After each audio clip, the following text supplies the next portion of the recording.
Hi everybody, I just want to say hi and welcome to my chaotic embroidery. I am going to be doing a video that is recorded earlier and then shown in the group later. It is not live, but feel free to comment on it, ask questions and such, and I'll be checking in on it later. This is part of a set of 13 designs that I will be releasing.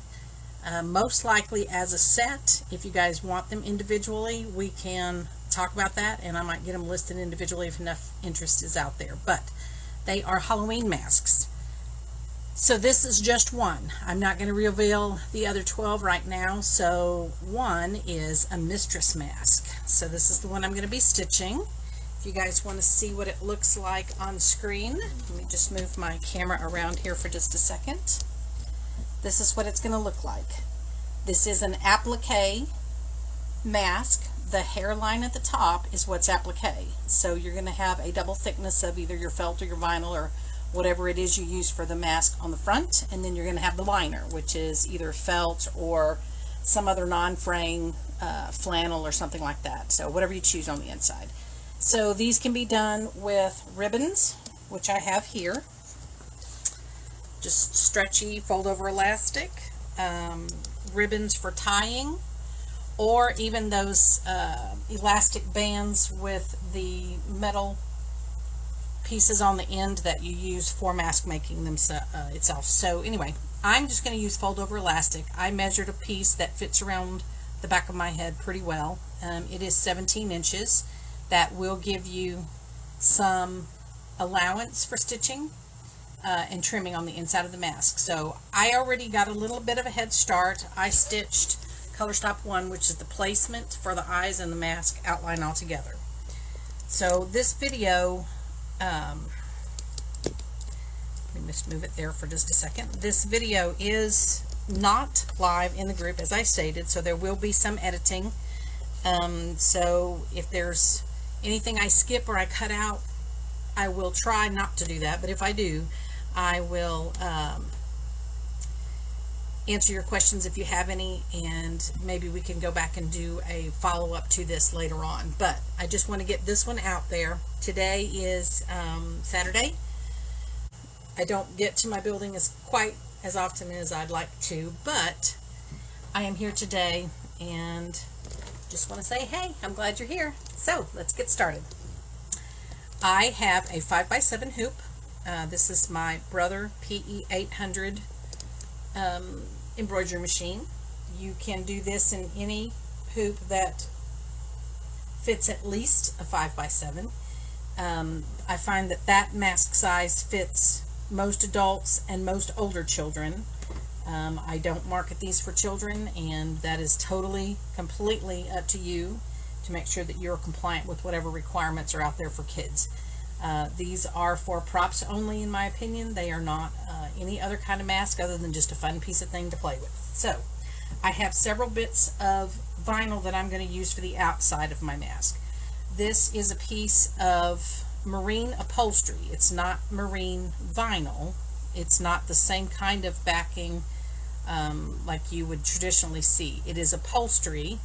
The person that dug our pond, his wife is a upholsterer, I guess. She reupholsters boats, yachts, other seats and things that are water grade. So this stuff is UV coated like marine vinyl, but it does have a fuzzy backing on it. I'm going to be using that as the face mask. I do have a cutaway in here instead of a tearaway.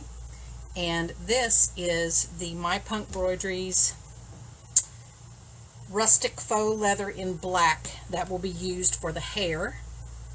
And then I just have a piece of white felt that I'll be using for the backside, for the liner, the part that's going to actually touch your face.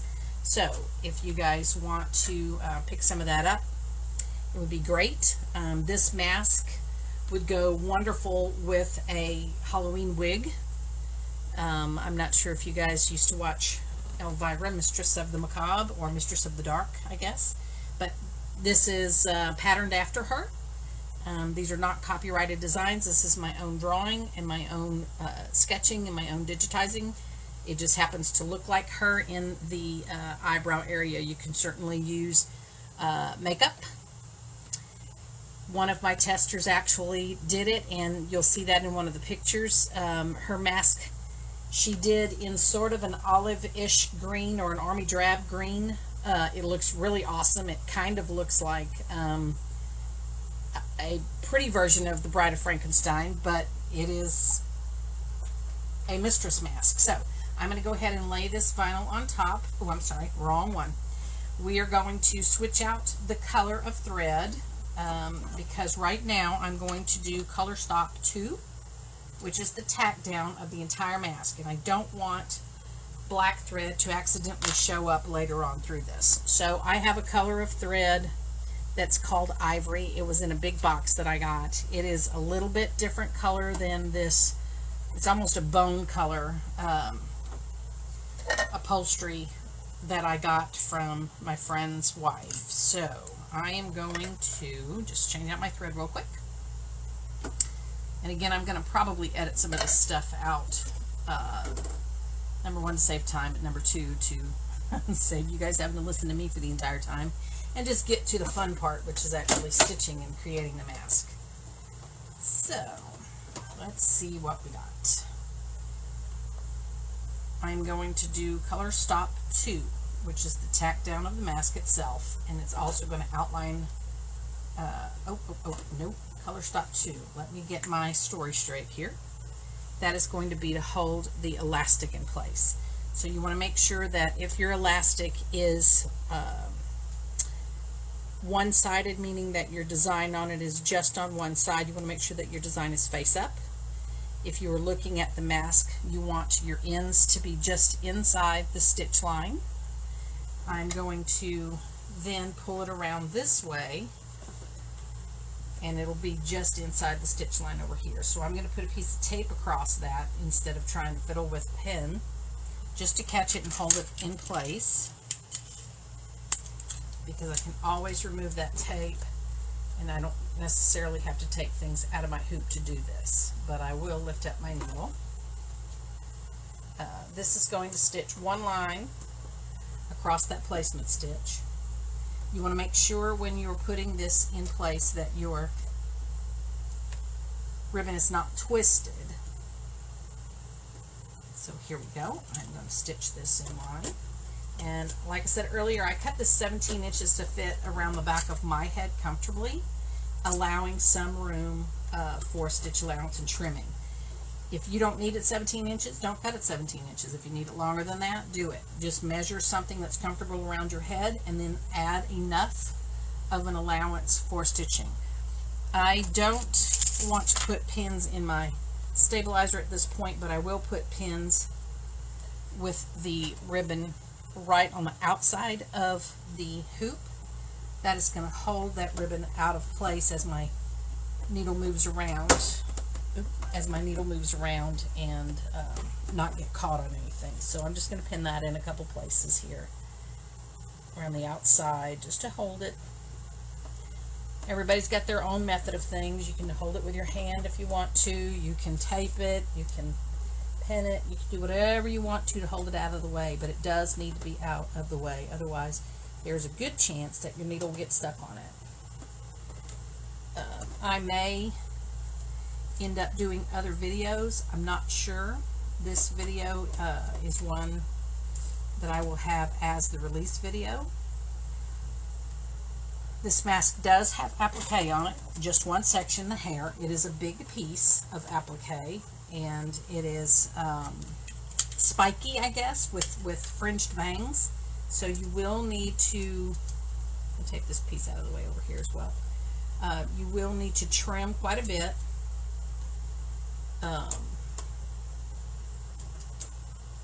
There are other masks that don't have any applique, and there's a couple of them that even have 2 pieces or 3 pieces of applique on them. I will have instructions for each mask individually. That way you're not having to guess and wonder which one is which.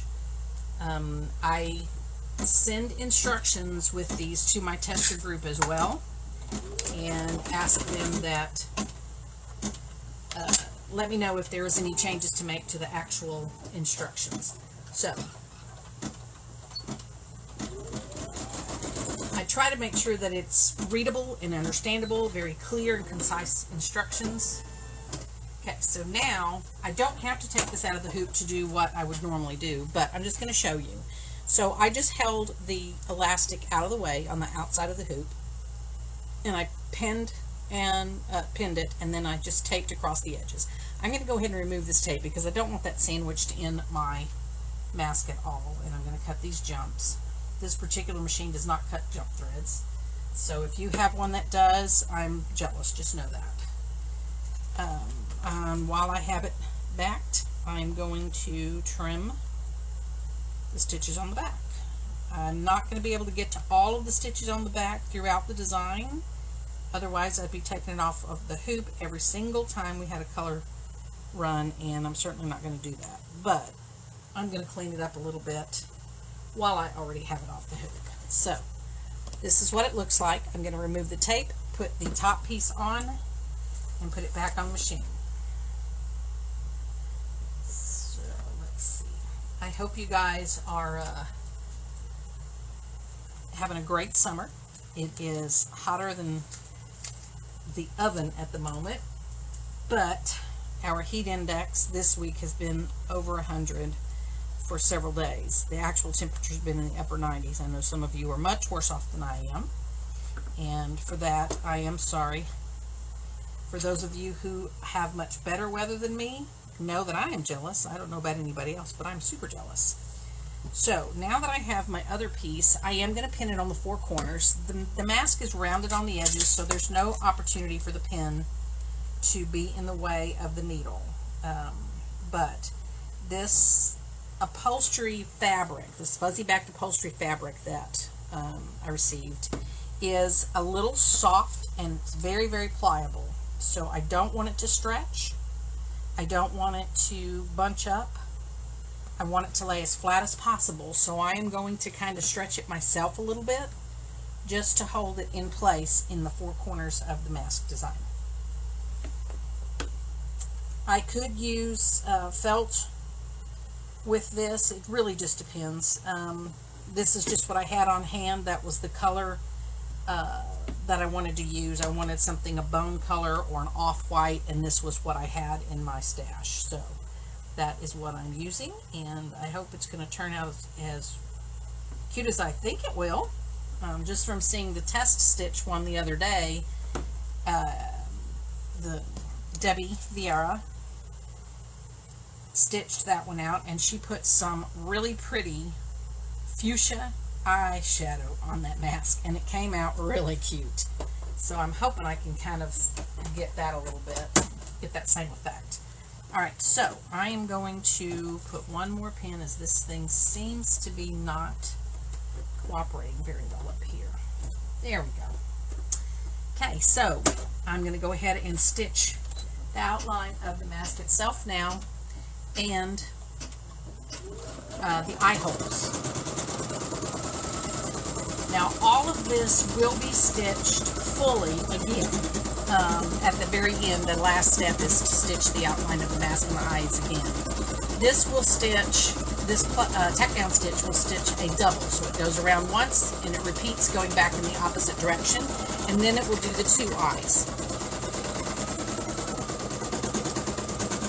So I'm not sure if you guys saw what's happening in the main group, but I encourage you to go and read it and read some of the stories and comments and nominations that I've gotten back for it. It's truly amazing. I am blessed than anyone can imagine, especially me, because I certainly don't deserve any of it, but I am. I'm blessed just beyond belief. And I do like to give back, and if it helps someone to receive a new machine, then more power. I love it.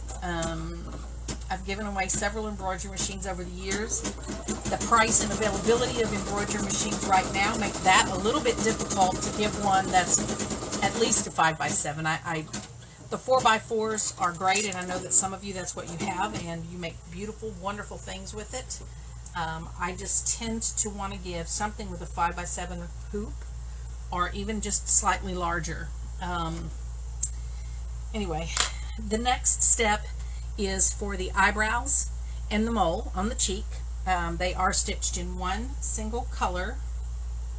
And if you look at the color stops, this one comes with, I think it's 11, but some of that is tacked down, and some of it you can certainly, and it's just to give you a color break so you can trim it easier and add your bits in, but you can use the same color thread if you like. I'm just going to use black because that is the color that's going to match the hair, and if you're wearing a black Halloween wig with this thing, it's going to look phenomenal anyway.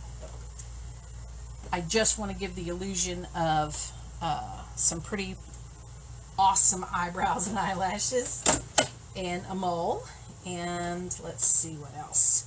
Oh, when we do the applique on the hair, there's going to be the placement stitch, the tack down, and then you can trim after that. Now the tack down on that, because it is raw edge applique, there is no satin stitching, so it is going to be,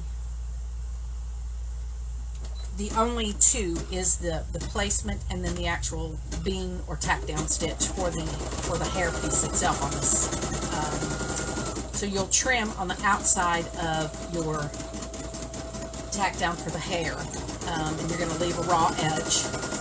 That's why felt or vinyl or something that's not fraying is best for that. Right now this is stitching the eyebrows, and then it will stitch the mole, and then the next thing is it goes into a color change here only to be able to give yourself opportunity to remove some jump stitches in case there are any. Or if you want to do your eyeliner and eyelashes in a different color, you're more than welcome to. I just happen to do mine in the same color. So I'm just going to leave black in here until the very end when I get ready to outline the bottom of the face. When I get to the bottom of the face, I am going to put back on the same color thread that I used to color match.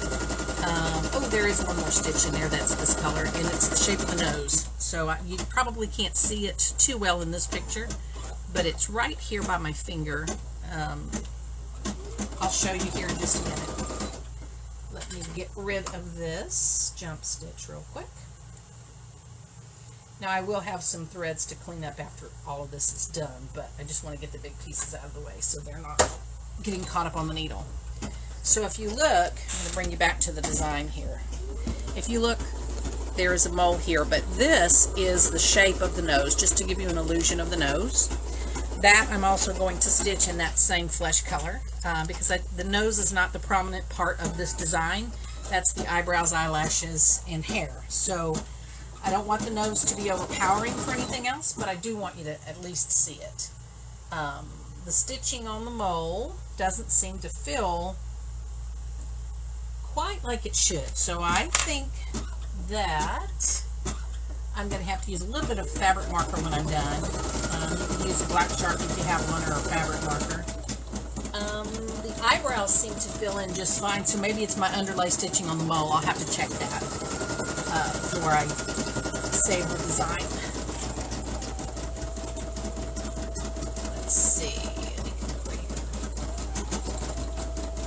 Yep, that's exactly what it is. I did not put any underlay on that mole, so I just reworked it and added the underlay. And the underlay is, just so you guys will know in case you're interested in what an underlay is, on anything that's a satin stitch or a fill stitch, you generally want an underlay unless you're going for a feathered look or a sketchy look, but this one is a satin stitch across here, and the mole is the filled stitch.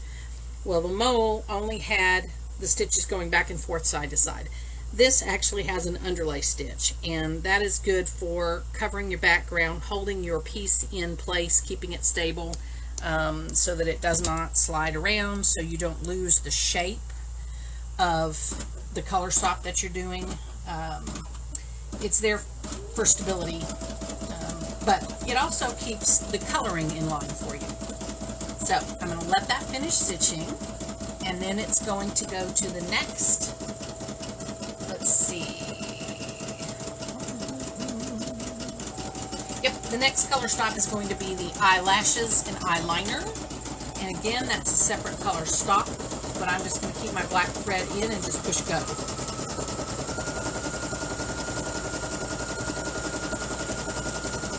We don't add the back until much later in the design. There's not a lot to this, but there are steps that are going to take you a little bit longer than other steps. Okay, so I'm just going to leave my black thread in here. You can change it if you want to. You can make her have some purple eyeliner and green eyeliner or blue eyeliner, but the eyeliner and the eyelashes are in the same color stock. I did not separate those two. Let me trim that piece up real quick. Get that out of the way. There we go. And it looks like I may need to check the underlay in my eyeliner. So let's do that while I'm here.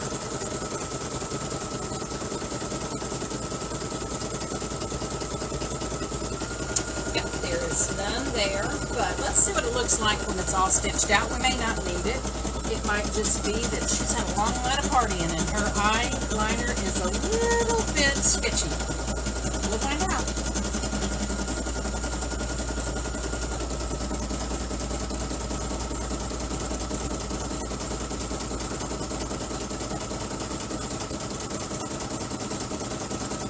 Yep, I think I'm going to leave that step alone. The mole on the side of the eye, however, I'm going to color this one in, but when I release the design, it'll be a complete fill. This is going to be awesome, you guys. I'm really kind of excited about this set. The only people that knew about this set were the test group and one other friend who was not in the test group, but every time I came out with a new Mardi Gras mask, she was the very first one to hop over there and buy that sucker. And she can't wait on these. She and I have been chatting back and forth. And Penny, I'm giving you a shout out. You got a really cute haircut right now.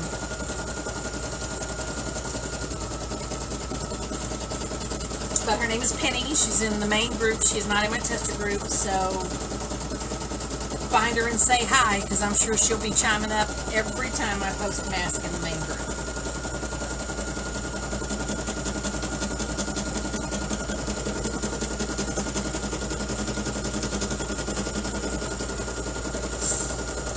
Now the next color stop after this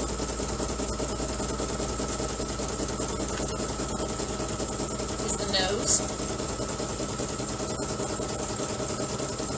Then we'll do the applique for the hair. And probably what I'll do, since I said I was going to use this ivory color for the nose as well, I'm going to go ahead and keep that in place and do, oh, I need to change the stitch order there. Keep this one loaded into the machine and use it to do my placement for my hair, because it's going to be completely covered up. It's going to be completely covered up, so you won't see it at all. That'll just save me from having to stop and change threads unnecessarily for one color stop. I do need to change a stitch order, so let me do that.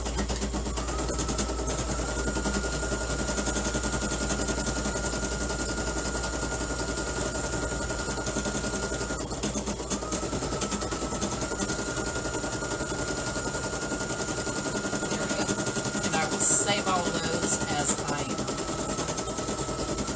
working them. This is why we test. We test, number one, to make sure that it stitches logically. Number two, to make sure that the stitches, the type of stitches assigned, work for the design. It's that it is in order and things are pretty. I think this is coming out right. There are some small jump stitches in between the eyelashes here, so get some really small snips. I don't even know what brand these are, but I got them from Amazon. Looks like these are called Artman, A-R-T-M-A-N. instruments. I don't think you can see that real well right there, but there you go, you might be able to see it.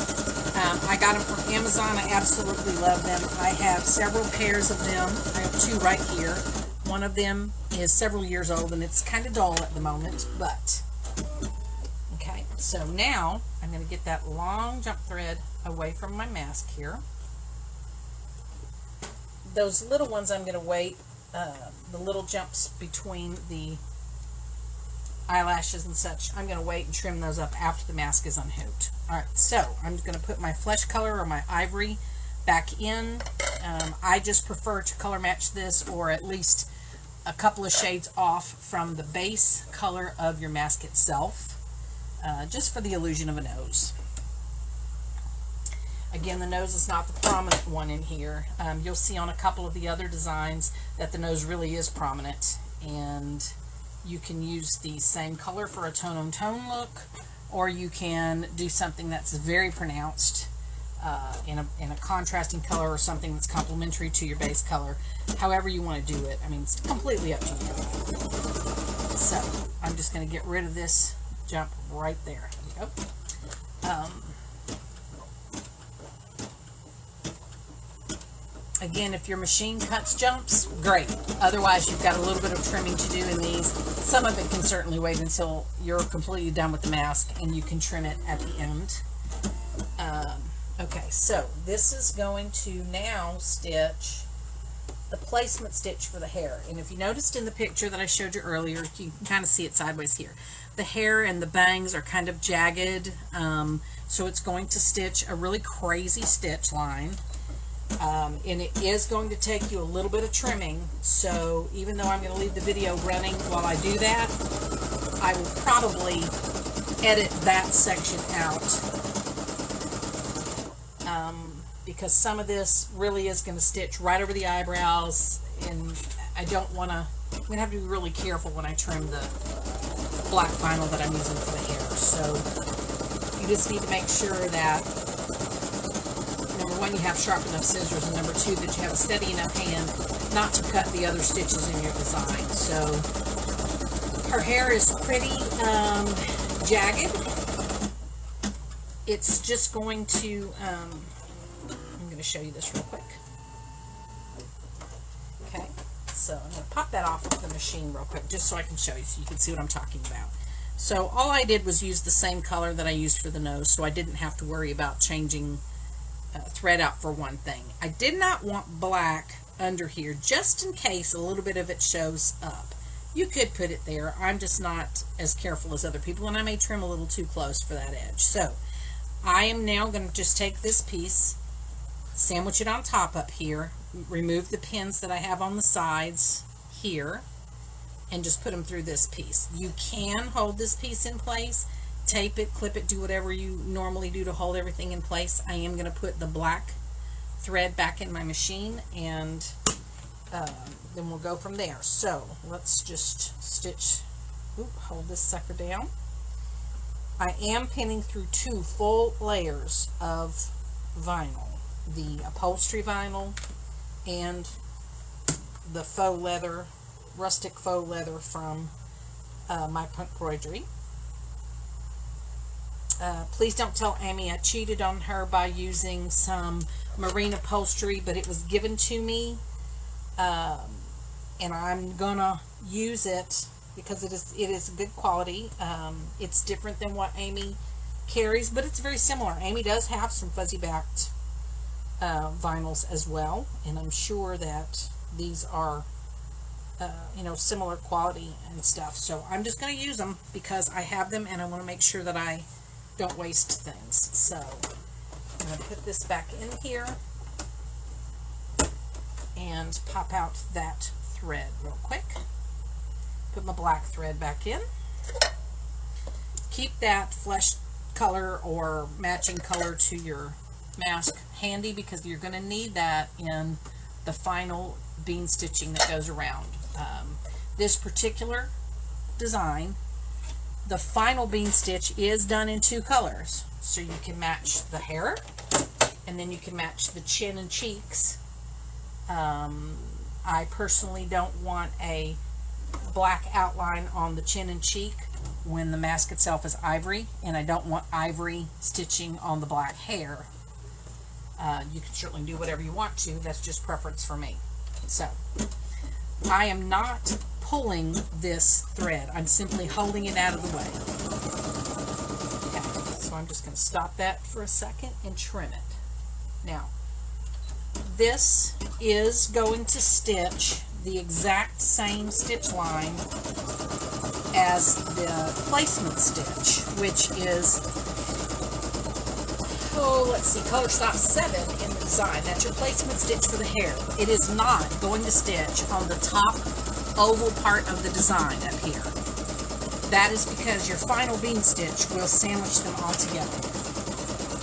So right now, when this gets done, it's doing a triple bean right now to hold it in place. This is the only stitch that's going to be on this part of your applique. We're going to trim this out, and then when we go to do the final 2 color stops in this design, we've got a couple more in between there, but when we go to do the final 2 color stops in this design, you're going to see where it'll allow you to change colors to thread match, to color match your face and your hair on the mask itself.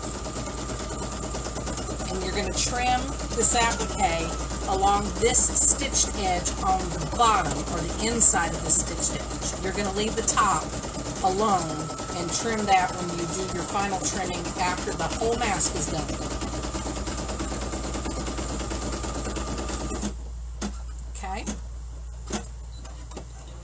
Okay, so what you can do now, and I'm just going to pop it off of here real quick to show you. You might not be able to see it in this light, but you might be able. There we go.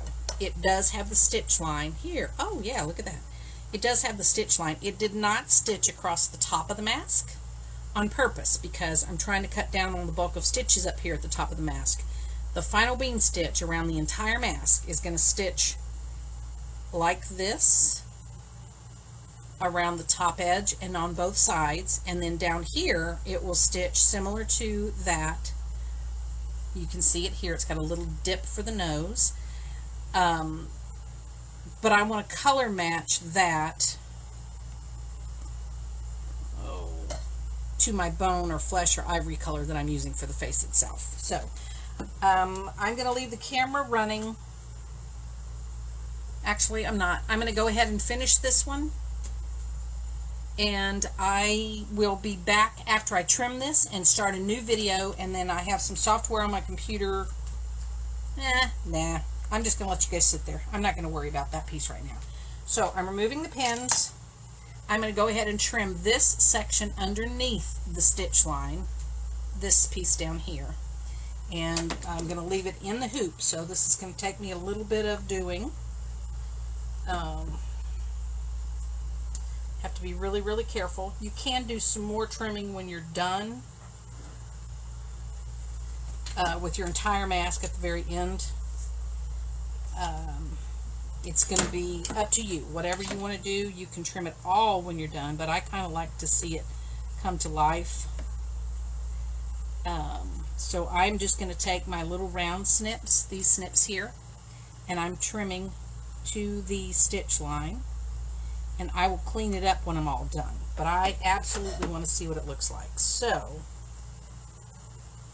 again, this is just personal preference. You can trim the applique when you're completely done with the mask. After you take it out, it's probably a little bit easier, but I don't have a whole lot of patience, and I want to see what it's going to look like. You can see already her face under there. So I'm just going to trim this out, and like I said, I can clean it up later. You want to make sure that you leave enough vinyl on the outside of the stitching, or felt if that's what you're using, but your material that you're using, just so you don't pull your stitches out. This applique gets really tight in the bangs here, so you want to make sure that you leave enough room in there not to pull the stitching. That would be not completely detrimental, but it certainly wouldn't be the best thing. So I'm going to just get rid of the bulk of this under the stitching And well, there we go. So I will trim out her bangs when I'm done. I just wanted to see how cute her face looks already. So anyway, put it back in. The next color stop is going to be the actual illusion of hair on the top of her head. So all of these little squiggly lines that you see in the picture itself, all of the squiggly lines here, that's what's going to stitch next. That's her hair. Gives the illusion of how she parts her hair and how she combs it. So again, I want that to match the color or maybe one shade off of her actual hair. You can give her some highlights. How about some bright pink highlights, or some silver or white highlights, or blue or purple, or whatever you want to use. So this is really just going to stitch a few lines up and across the top of the mask. And when that is done, we then will add the backing, and it's going to stitch the chin area in this bone color and the two eye shapes. Then we'll switch our color out, and the very last step is going to stitch around the edge of her hair on the top and sides of the mask. So again, there's some jump stitches in this hair section. You may not need to trim them. It depends on how they're going to lay. Oh, you know what? On this trimming of the face, you do need to trim this piece out, because otherwise it's going to sandwich in on the bottom of your mask, and your whole entire face is going to be covered up in here. So you do need to trim that before you put your backing on and do your final stitch. Oh, this is adorable, you guys. She's really cute. She's coming to life. I can't believe it. You gotta help me think of a name for her besides Mistress.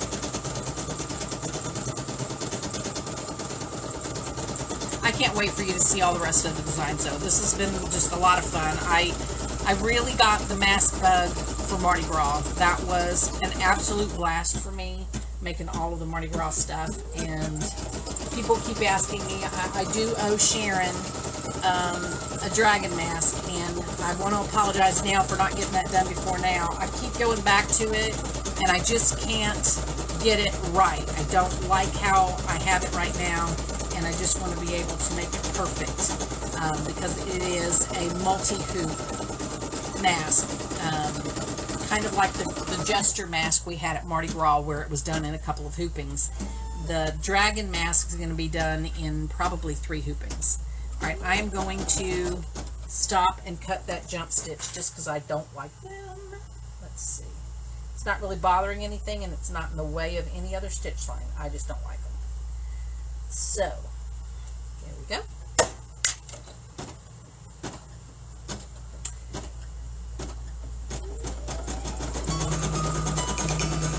Oh yeah, this is going to be so adorable. I hope you guys like it as much as I do. It's really cute. Sherry Ann and Vicki, you guys watching?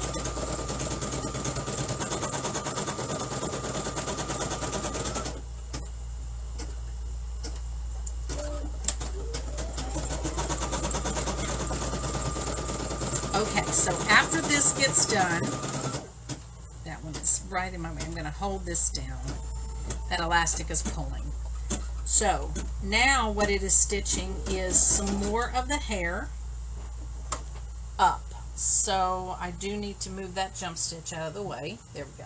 I just don't want it to get caught. So now it's stitching some hairlines in the bangs themselves, just to give it an illusion. It's just really cute, you guys. I don't think of these on my own generally.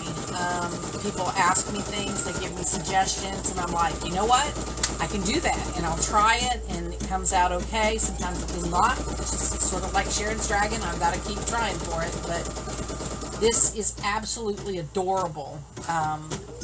Penny asked me for masks, so here we go. I'm in the mask rabbit hole again, but it's really cute.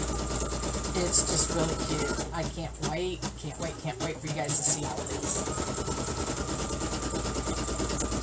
You know, some of these are, they're more of a vintage feel.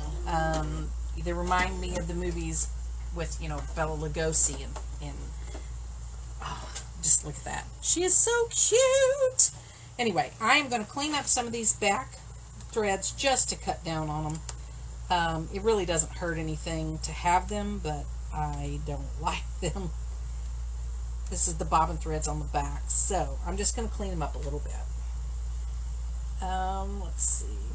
Make sure when you are trimming the back threads that you don't get too close to your tie-off knots. You don't want your stitches to come undone. So,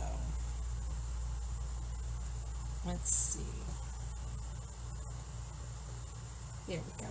I think that is probably enough off the back side. I just wanted to clean it up just a little bit. Now, so what we're doing here is I do have some jump stitches. Again, I'll clean those all up when we're done. I'm going to take my felt and you sandwich it. This is what the back of it looks like. The back of it looks like a coloring page almost. And I'm just going to take my felt, make sure that I cover the entire design.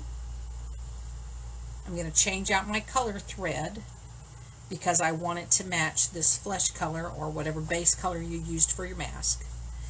I'm going to secure the felt in place with pins. I am not going to try and pin through 2 layers of vinyl end felt. So I'm just going to peel this back a little bit and just pin the felt from the front. I don't ever pin from the bottom because there's too much opportunity for your pins to get stuck and to jam your needle and knock off your design, and you really don't want that. So I'm just going to clean these up a little bit. That elastic is staying out of my way fairly well. It is curling a little bit at the top, so I may want to just hold that corner like this out of the way. You guys may have a better way to hold that out of the way, and if you do, please tell me, because I certainly appreciate all of the suggestions. We're supposed to get some rain tonight, so maybe later this afternoon there's like a 50% chance or something. Hopefully I can get some more rain and get some more water in my pond. We had to run to town this morning. There we go. My felt is secured on the back, and here's the front. We had to run into town this morning. We have a Ranger side by side, and it was time for a service. So we took it in, and then my husband and I grabbed some breakfast in town, brought it back. It is far too hot to be doing yard work today, so I'm in the building with you guys. And I have an absolutely perfect view now that the burn pile is gone. I have a perfect view of the pond from my building. I mean, it's a wonderful vantage point. I'll show you here in just a minute. Let me get this thread loaded up here and this line of stitching started, and I do want to trim the piece of, let me trim this real quick. Right here where the face and the hair meet, part of it is going to be stitched with the face thread and part of it is going to be stitched with the hair thread. So I want to make sure that I don't have any colors overlapping. So I'm just going to trim a little bit here to make sure. And if I do get something later on that's overlapping, then I'll just use a fabric marker or a Sharpie to kind of even it out a little. If you get 1 or 2 stitches, maybe, it's not the end of the world. There are tricks to be able to get that done, but I am going to trim it up out of the way. Okay. I do need to trim around her eyes a little bit more, because I am going to be stitching right there, and I don't want it to get in the way of this. Okay, so if you can see in the center of her eyes, there is the color matched shape of her eye. There's going to be a triple bean stitch that goes around both eyes, and just like this on the bottom of her chin and cheeks. And then we're going to switch color and do it in black around the rest of the head and hair. let's get that done.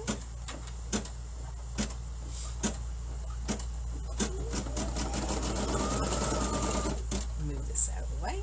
There we go. All right, I'm going to pick up the camera for just a second and show you guys my view. That's the pond out there.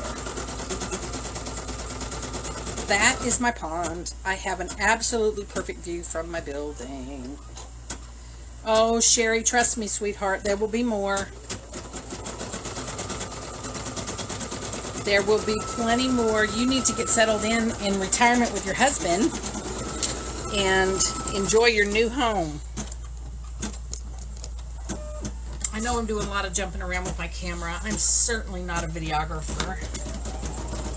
Yay, I think I did that perfect. Okay. Let me get rid of these jumps real quick, guys. They're not hurting anything. I just don't like them. I would rather trim as I go on some of them. Others are definitely going to have to wait until it's done. Okay, here we go. So this is going to stitch the bottom of her cheeks and the bottom of her face here, and then we'll switch back to the black and go around the top of the mask. Yay! I trimmed that about as perfect as you can get. Oh my gosh, guys.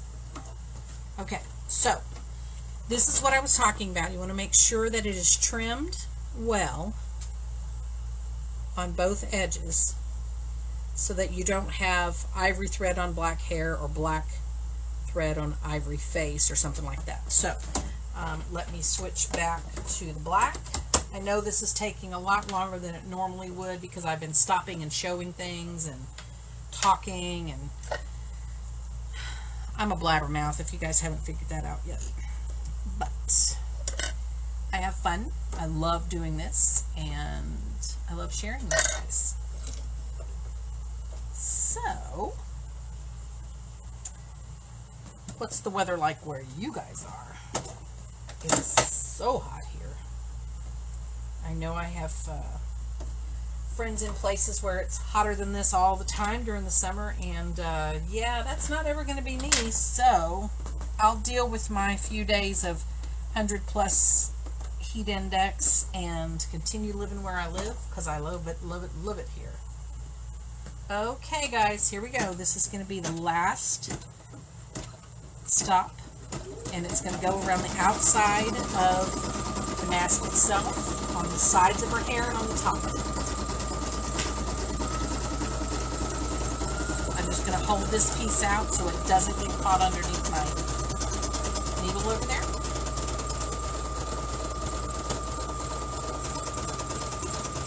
This is so adorable.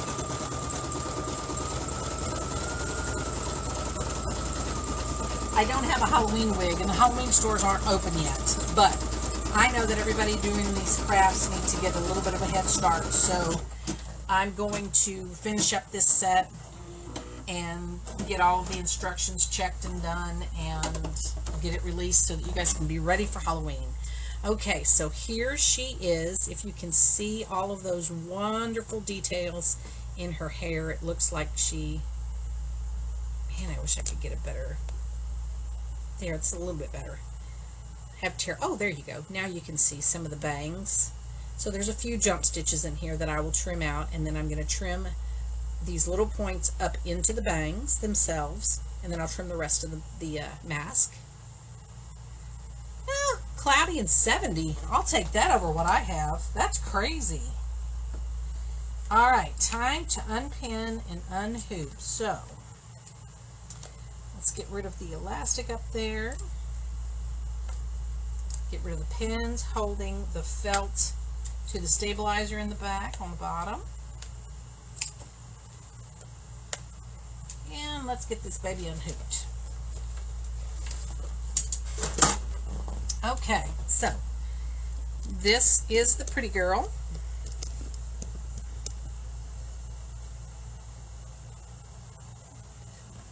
This is the elastic in her way. I am going to go ahead and trim the jump stitches and trim out the hair in between the bang stitching here, and then I'll trim the mask, and I will probably edit that part out of the film itself, but out of the video, but I did want to at least show you guys some of what I'm doing.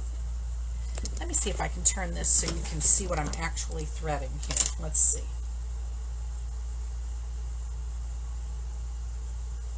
Let's see if I can do this or not. If I can trim on camera. Okay, so the most wonderful thing about these little snips is that they are so sharp, but they also have a curve to them, and you can get into the super tight areas.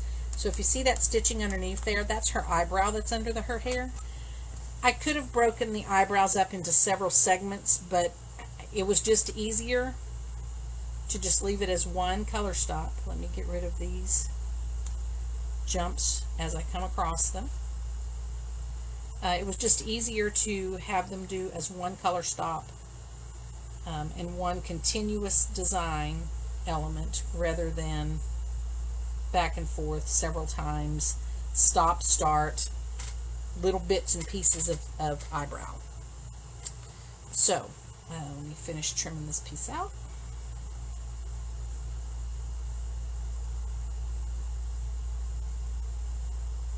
What do you guys do while you're stitching and trimming? You listen to music? You have a movie going in the background? I normally have some kind of background noise. Sometimes that's the dogs. Other times it's my husband. Sometimes it's all of the above. The cats. Oh, and if you guys didn't know, we have barn cats, like 5 babies that are almost weaned. The mama is not really our cat, although she has adopted our barn as her birthing center for at least 2 litters. We believe she's from the rancher across the road who probably has 100 cats. That's not an exaggeration, people. I was shocked. But he has llamas, bulls, goats, sheep, let's see, donkeys. He's got a menagerie of animals over there. He's a rancher. And one day I was coming home from work and noticed that some of his sheep were out on the side of the road grazing by the ditch. They were outside of his fence. So I just drove up in his yard, in his driveway, not in his yard, to tell him that he had some animals out in case he didn't know. And I was knocking on the door, and as I looked around waiting for him, I noticed cats on top of his workbenches, on top of his vehicles, on top of the hay piles. You name it, there were cats everywhere. I did not stop and count, but I can assure you there were at least 100 cats. It was crazy. I've never seen so many cats in one spot. Not even at a shelter. But that was a year ago when I did that. Since then,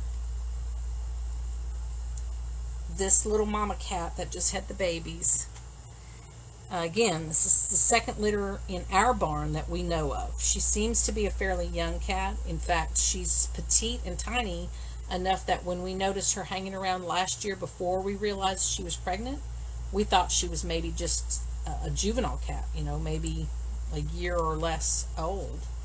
And she could have been, poor thing, and had a litter of kittens. But we decided that we're going to try and have the kittens, this litter of kittens, be somewhat used to people so that we can try and find them homes. We have 5 kittens. 2 of them already have been spoken for. The people who are interested in them, one is coming on Monday, and the other family is going to come next weekend. The one coming Monday knows that the kittens aren't quite ready to leave mom yet. You have to be really careful when you're trimming under there not to cut your eyebrows. But they're on their way back from Arkansas, and they're going to pass within a few minutes of our house. So they want to stop and take a look at the kittens. We have 2 that are almost a solid gray. They have very faint stripes on them, and they want one of those gray ones. There we go. I got her face all trimmed out. All of her hair trimmed out. So they want one of the gray ones. So they're going to stop by on Monday on their way back from Arkansas and pick out which gray one. And the other gray one will then go to another family that's coming next weekend. Hopefully by next weekend, the kittens will be weaned fully. They are eating dry food. They are, quote unquote, hunting with mom. I'm just getting rid of the jump stitches here in between the eyelashes. She is a good mama. She has taught them how to get skinks and lizards and, you know, all of the stuff that comes along with nature's food chain. So, anyway, this is what's happening. I'm going to finish stitching or cutting out this. When you're trimming, be careful of your elastic. Be careful of your elastic. Fold this over and trim with your scissors in front of your elastic. Then you hold your elastic out of the way and trim the back piece. If you guys have a better way of doing it, let me know, but that is how I do it. So I am going to hold the elastic out of the way and trim the bottom of the mask, and then I'll work on the sides and the top. I'm hoping that you guys can see this. When you're working with vinyl or something that is so forgiving like this, as far as your trim line, your trim allowance, you still want to make sure that it's consistent, and you turn your piece, you don't turn your scissors. So I'm going around a curve. You make sure that you have enough, your scissors are open wide enough, and you turn your piece into your scissor. And you want to stop before you get to that elastic. Remember that. Stop before you get to the elastic. Turn your piece. Okay, I'm going to go ahead and cut this off, this excess off right here, because it's now becoming a hindrance. It's in my way. Okay, so now you see where I have the elastic. I'm just going to hold the elastic back like this. Fold this entire piece like this, out of my way. Let me turn my camera a little bit. There we go. Oh, the Hallmark Channel? Yeah, that's on my Dish Network. I guess I could watch that. Oh, I see another jump stitch on the side of the hair over here. Didn't catch it earlier. So let me get rid of those. Probably have one on each side over there. Yep, I sure do. And be careful and not get your other final bean stitching. So I have a jump stitch up here as well. I think that is all of them. Okay, so you fold your elastic back out of the way and trim the front piece. I'm just going to trim around here. Here's my elastic, so I really only need to trim here. Then I'm going to do the other side. I'm going to fold the elastic back and trim the front piece, and then you're going to flip it over and trim the back piece. So you got a couple of jump stitches here. If your machine doesn't cut them, you'll need to. That's just the bottom thread on the back. So let me do this part.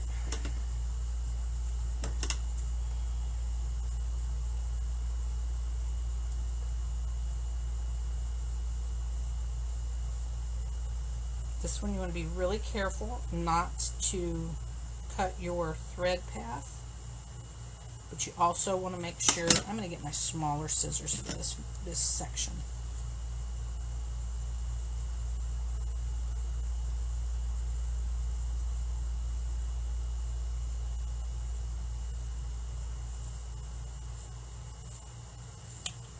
There. Got it out of the way. I did not touch the elastic at all on it. I'm going to cut this piece out of the way because that really is in my way. You guys probably have a much easier way to do this than I do, but sometimes you do how you learn. And now I'm just going to pull my elastic out of the way like this, trim this back piece, and then I can trim it all together as one piece again. Okay. So trim the back piece.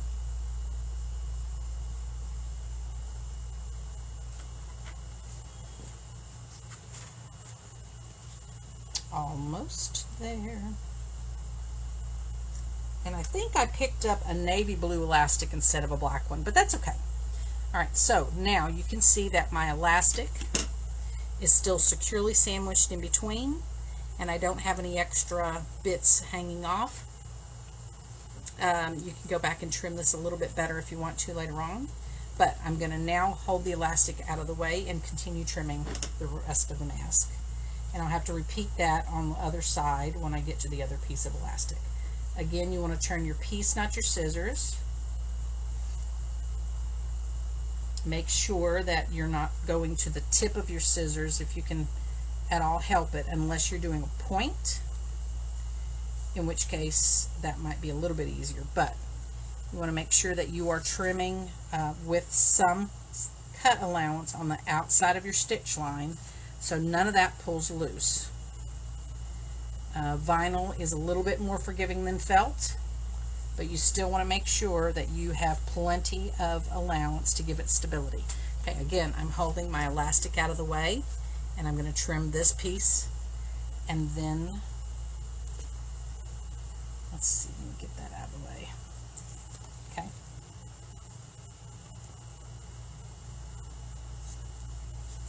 There we go. I'm going to trim this piece, and then we'll do the back.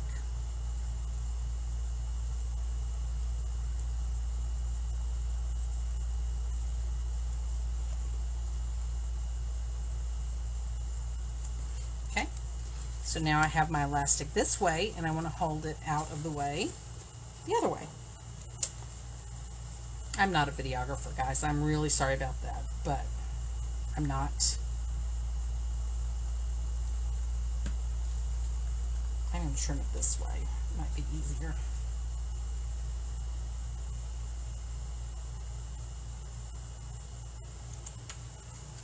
Okay, so here we go. And like I said earlier, I probably will take either a Sharpie or a fabric marker and color in the mole there, and I am going to trim up the edges here. It's a little bit difficult if you guys can see how I'm contorted trying to trim this on camera. I'm twisted sideways in my chair, leaned over, so it's kind of difficult to do that trimming properly, but there's a couple of places that I need to trim up the edges here, and some jump stitches on back I need to get rid of, and then I need to cut the eye holes out. So for the eye holes, for me, I use these very sharp little fiskars, and I bend it in half and just cut a snip in the middle. Now you guys can do it however you do it. Again, if you have a different way, please tell me. I am all for it. And if you want to see right in the corner, I stop right before you get to the corner. And then I come to the other side, and I kind of line up my scissors, and I stop right before the other corner. So now I have a slit, and I just trim around the slit. To me, again, this is just for me, it is easier than trying to cut a circle first off in the middle. Some people use a punch. Some people use a punch and punch a series of the larger holes in the eye area or whatever inside piece they're trying to cut out. That gives them a start. I just simply fold mine in half if you're able to do that on towels, these masks, because they're very pliable and bendy. To me, it's just easier to do it that way. You guys can do it however you want, and again, I'll take whatever suggestions you have if you have a better way to do it. I don't have these set up to create SVG files for cutting machines yet. I do have a Cameo and I have a Cricut, so I'm going to try that. I did try it with a Cameo a while back, and I never could get the inflation properly set, and my designs either came out way too big or not big enough, and they were trimming too close. So let me get rid of these two jump stitches across the back here and this thread tail right there. Okay, so that's done. Now on the back side, this is felt, so I'm going to actually use my smaller snips and trim out the ends of that, but I wanted to get the bulk of it done with these snips. They're a little bit heavier duty, than the little snips that I was using. So, okay, that's done. Come over here to that side, and then again, just trim out the two pieces.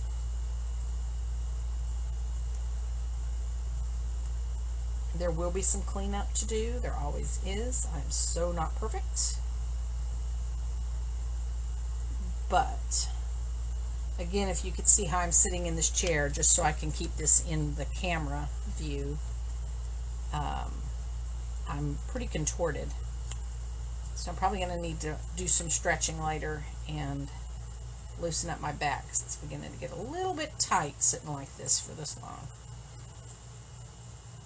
Okay, so you get the idea. I do have some trimming left to do, so I can come on the back side of this. I need to clean up my space. So I'm just going to use the curved snips and just make sure that you stay on the inside of that stitch line and that you're only trimming the felt. You don't want to trim the vinyl from the back side. You want to trim just the felt, because you can trim the vinyl from the front side so that it has a much cleaner look and you're not worried about snipping it too close to the thread line. You want to make sure that you stay out of the way of the thread path or your stitch line.